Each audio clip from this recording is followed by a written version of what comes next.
Ուրեմն հարկային ռեսուրսները քաղաքում 85 միլիարդ դրամ է։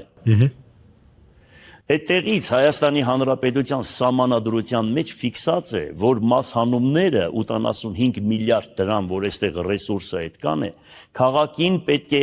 հատկացնեն ոչ թե 3 միլիարդ 200 միլիոն, քաղաքին պետք է հատկացնեն 27-ից 30 միլիարդ դրամ դոտացիա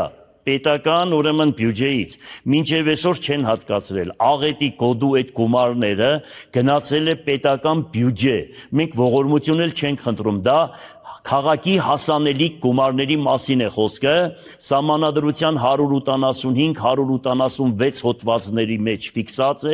և տեղական ինքնակառավարման 86-րդ հոդվածի մեջ ֆիքսած է, եթե քաղաքի ռեսուրսը հարկային 85 միլիարդ է, անպայման 30 միլիարդը պետք է հատկացնեն տեղական ինքնակառավարման մարմնին, այսինքն Գյումրու քաղաքապետարանին։